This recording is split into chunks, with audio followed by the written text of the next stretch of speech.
The day my father passed away, my mother told me, Emily and I will take over all the remaining assets. To be honest, I didn't want to discuss the inheritance on the day of my father's funeral. However, Emily eagerly pushed the conversation forward, her eyes sparkling. There's a will, too. Look, Emily said proudly, showing it to me. Just after Dad went to the hospital, Mom and I visited him and had him write this. Dad immediately agreed to leave nothing to you, sis. Dad did that, even though he always relied on me. Yes, he did, Emily replied. I know it's harsh, but Dad always found me more likable and favored me. Before I could respond, my mother continued with a smile. Since you don't have a job, we have no intention of giving you a single penny from the inheritance. We'll be enjoying a trip abroad, so prepare to leave this house by the time we return. Wait, how can I accept this? Why would you do this? Before I could say anything else, my mother and Emily retorted coldly, Be quiet. It's impossible for you to get anything from us now. With Dad gone, we can finally act freely. Your role here is done, so leave immediately. All the sacrifices I made for Dad, everything I did for him, and this is the result. How cruel.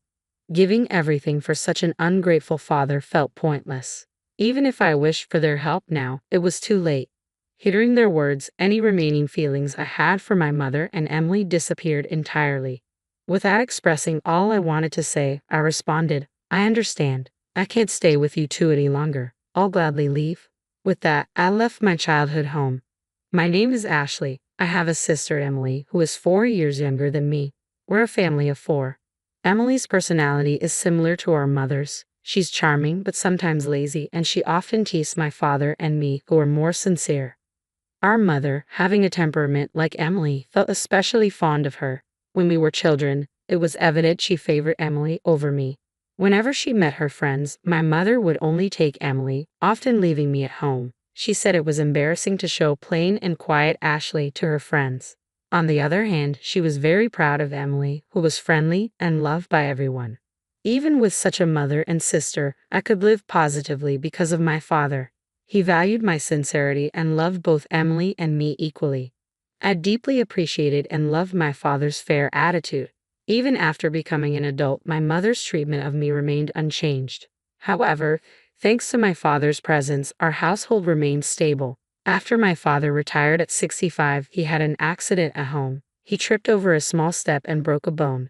Despite surgery and rehabilitation, his aging muscles didn't recover well. As he spent more time bedridden and needed care, my mother and Emily became even colder towards him. One day, I overheard my mother and Emily chatting excitedly while looking at a guidebook. Hey Mom, what do you think about this inn? The food looks delicious too. Maybe we should go with this one. Curious, I asked, what are you talking about? My mother answered with a hint of annoyance, we're planning a family trip. Considering Dad's difficulty moving around, isn't traveling hard for him? I asked. Emily smiled and said, well, we're not thinking of bringing him. We plan to leave him at home. That's cruel. It would be hard for him if he's left alone. If Dad's not going, I'll stay home with him, I said. My mother and Emily just smiled at each other. My mother then said, that's fine. If that's the case, Emily and I will go by ourselves. Whether you two come or not is up to you, but since it's a family trip, we'll be using money from Dad's bank account. A quick glance at the guidebook revealed they had chosen a room for just 2 people. It was clear they never intended to bring either my father or me. After that, my mother and Emily frequently went out alone, staying at high-quality inns and dining at fancy restaurants, as if neither my father nor I existed. I kept an eye on their actions from a distance, trying to finish my work quickly to take care of my father. When I couldn't handle everything alone, I sought help from care services for tasks like bathing assistance or accompanying my father on short walks. On days when I had to work overtime, I asked my mother and Emily to look after him, but they always avoided the responsibility. One day, a care service staff member called, Ashley, I came to help with the bath, but is there no one at home today? Alarmed, I quickly called my mother and Emily. Despite informing them of the staff's visit in advance, they had left my father alone and gone out.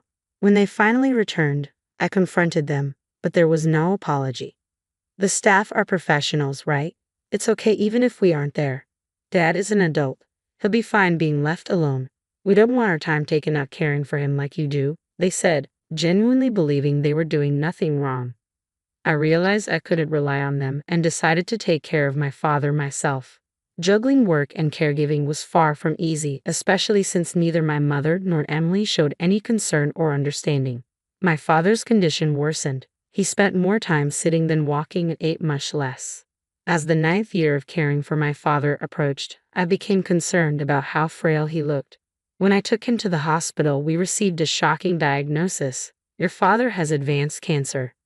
I was devastated. I realized we might not have much time left, and I was determined to support him in his final days. I quit my job to care for my father full-time. When I told my mother and Emily about his condition, the reactions were unexpected.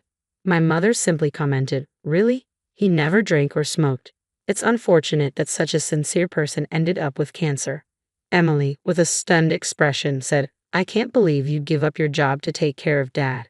I'd never make that choice. I thought they would be concerned about him, but they showed no signs of it at all. I was honestly surprised by their indifference, as if it was someone else's business. They only visited him at the hospital briefly and never came for a proper visit. I supported my father daily during his chemotherapy treatments. Despite our best efforts, we couldn't stop the cancer's progression, and half a year later, he passed away. The days after the diagnosis went by in a blur.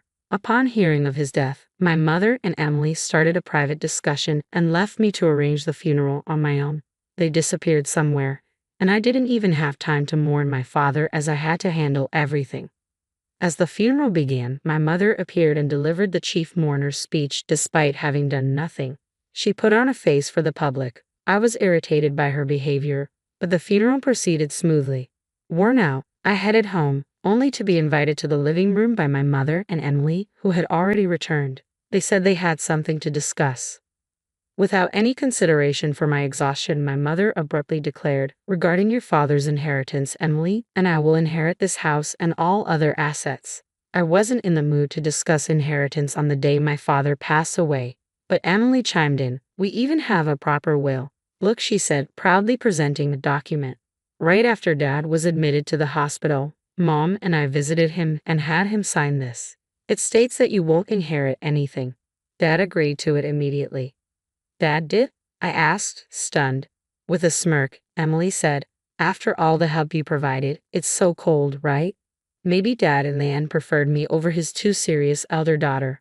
"That's impossible," I began to respond, but my mother interrupted with a grin. "Clearly Emily is more adorable. Your father always stayed home and had no hobbies, so he surely saved a lot. Mom even quit her job because of the inheritance, and I took some time off work to enjoy it." Before I could say anything, they continued their conversation. My mother then told me, "You, who have no job, won't get a penny from the inheritance. We plan to enjoy a vacation abroad for a while, so you should leave this place by then." I hurriedly countered, "Wait a minute. Do you genuinely believe what you're doing is right?" Without waiting for me to finish, both my mother and Emily firmly responded, "Shut your mouth. It's a waste of time trying to take the inheritance from us. With your father gone, we'll do as we please. Your role here is done. Please leave this house promptly." To think that after all I sacrificed for Dad, this is what I get. There was no need to go to such lengths for such an ungrateful father. It's pointless to regret and think about it now. Hearing those words, any remaining bond I felt for my mother and Emily was completely severed. I couldn't forgive them for speaking that way about my beloved father. Holding back what I wanted to say, I calmly told them, "I understand your thoughts. From now on, I can't imagine living together with you two. I'll gladly leave." Despite their initial surprise at my acceptance, the two soon smiled smugly together. "Good to know. Once you leave this house, never rely on us again. Our relationship ends here. Whatever happens to you, we want no part in it. Don't even think of contacting us," my mother said. Receiving this intense sentiment, I packed only my essentials and left the house. A few days after the inheritance discussion, something unexpected happened. I received a call from my mother, who had claimed she would cut off contact with me. When I answered, she immediately confronted me in anger. "What have you done? Where has all the money from your father's account gone? Why are you suddenly calling? Didn't you say you wouldn't contact me?" I replied, "Silence. This is an emergency. Return your father's savings immediately." "What are you talking about? I left the passbook at the old house, didn't I? I have no way of accessing it after I left. The money in the account is definitely gone." Such a significant amount of savings couldn't have disappeared so suddenly, my mother accused. She suspected that I had squandered my father's money. Mom, haven't you ever checked the account balance before? Huh? I haven't bothered with such things, she replied. I see. If you had, you would have noticed that Dad's savings weren't that much to begin with. What do you mean? His savings were, oh, where did his retirement money go? We used it for our wedding ceremony and the new house, I explained. Wedding? New house? I have no idea what you're talking about. I had been in a romantic relationship with a man named Sean, who was in charge of the caregiving service for my father. Our relationship started through our mutual care for my father. I had told my father about Sean soon after we began dating, and Sean proposed.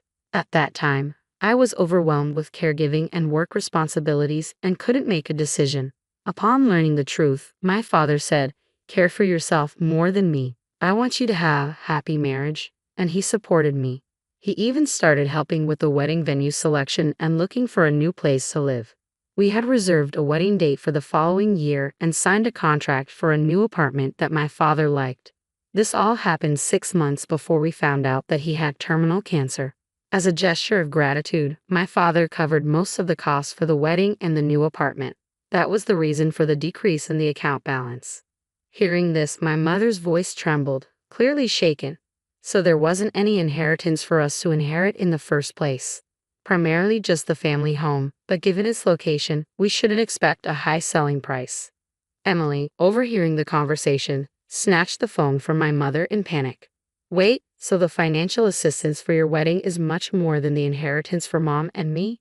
That seems to be the case. Dad knew about my marriage and me leaving the house, so maybe he didn't see a problem in leaving the family home to both of you. He might have used a significant amount for me and intended the inheritance to compensate for that. Could it be that the reason you quit your job was because your marriage had been decided upon? That's right, Sean is also involved in investment activities and is financially stable. He wanted me to become a full-time housewife. Also, I thought if I resigned early, I could focus on taking care of our father. I can't believe it. Why did you keep the news about your marriage and the savings a secret from us? Taking a deep breath, I answered, I thought about telling you several times, but every time, neither of you showed any interest and avoided the topic. Why didn't you stop me from taking a break from work or Mom from quitting her part-time job? How are we supposed to live now? When I wanted to talk to you after the funeral, wasn't it you and Mom who shut me down, saying you can't expect anything from us? I thought family members should help each other out. When I was swamped with work and caregiving, you were out having fun, neglecting Dad. How can I think of someone who said such mean things as family? Don't just say whatever is convenient for you, I told them, shocked and lost for words. Emily was taken aback. Afterward, my mother pleaded with me, Ashley, the truth is, I've already paid for the trip. I also made various purchases expecting the inheritance. So now I have no savings left. So what about it? I've already quit my part-time job, right? If we don't get any inheritance money, we won't have any money for next month. So until I find a new job, I hope you can lend us some. When you kicked me out of the family home, didn't you say you'd never come to me again? That our relationship was over? That you wouldn't interfere with whatever happens to me in the future? About that, neither of you ever helped when Dad and I were going through tough times. Now, when you're in trouble, you want to rely on me. That's incredibly brazen, I said. Without waiting for my mother to finish, I ended the call and blocked their numbers. I was utterly disgusted by my mother and sister, who only claim to be family when they're in trouble. I decided to distance myself from these two. Later on, I heard from various people that although my mother and Emily had canceled their trip, they couldn't get a refund. They'd been barely scraping by, asking friends and relatives for money. They had to sell their house, but as I expected, they didn't get as much as they hoped. With the initial expenses for a new place and moving costs, they had hardly any money left. Emily returned to work, but because she asked her colleagues for money, her relationships at work became strained. She had planned to leave her job soon after finding a good partner, but because of the situation, that partner, as well as other men, distanced themselves. Her friends, too. My mother tried to find another part-time job, but her previous workplace had already hired someone else, so it was hard for her to return. Due to her age, her job opportunities were limited. She's been working diligently, facing complaints from younger colleagues. Currently, they manage their living expenses with my mother's meager part-time salary and Emily's earnings, slowly repaying their debts. Both of them seem worn out.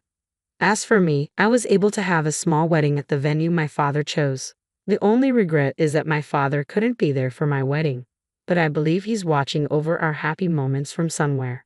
My married life with Sean has been smoother than expected. We're enjoying peaceful and fulfilling days together.